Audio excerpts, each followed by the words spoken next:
Boston Strangler was released in 2023. This is written and directed by Matt Ruskin, and we have a cast including Keira Knightley, Carrie Coon, Chris Cooper. Great cast, great performances. Keira Knightley was absolutely fantastic in this. Visually, it's a really beautiful film as well. It's got a certain colour palette to it that's quite satisfying and a little unnerving in places as well. The lighting's quite interesting. And the story is, of course, a very fascinating one. This film is, well, it's about the Boston Strangler. I don't want to go into too much detail about the Boston Strangler, just in case you're not aware of the true story. I don't want to give away too much, but basically the Boston Strangler was a criminal who was murdering women in the 1960s in primarily Boston. And the film is about the story and how certain news reporters, particularly Loretta McLaughlin, who's absolutely fantastic. Keira Knightley in this is brilliant as this character, dug into this story and how certain things were uncovered, and it's really fascinating. The true story is really fascinating. The film itself, I thought, was very well done, very gripping, very compelling. The colour palette, as I said, I can't quite put my finger on why, but it just seems a little eerie. There's something about it, and it's so effective and so well done. I don't know 100% how true it is to the true story. I've read a decent amount about the Boston Strangler, but I'm not an expert by any means. So there may be some things fabricated to help the story flow, but I don't have any indication that that's the case.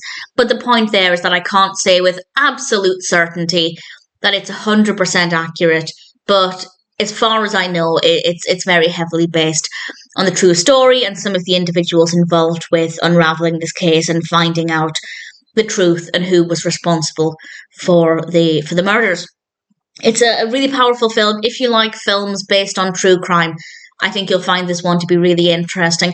I don't know if I recommend, if you're completely unaware of the Boston Strangler or you don't really have any information about the cases, I don't know if I recommend reading about it and then watching this film, or watching this film first and then maybe doing some additional reading. I actually don't know in this case. Sometimes I think it's better to go in with knowledge with this kind of film. Sometimes I think it's better to have the experience with the film so you don't necessarily know how things conclude. I guess with this one, I'd say whatever your preference is, I think it's still going to be a really good experience. So I really enjoyed this. I thought it was a really powerful film. I thought Keira Knightley gave a really solid performance. Visually, it's a really compelling film, and ultimately I really enjoyed the experience for all of the right reasons. But obviously there were times when it gets quite emotional because they are dealing with some really horrific murders, and that obviously is quite heavy.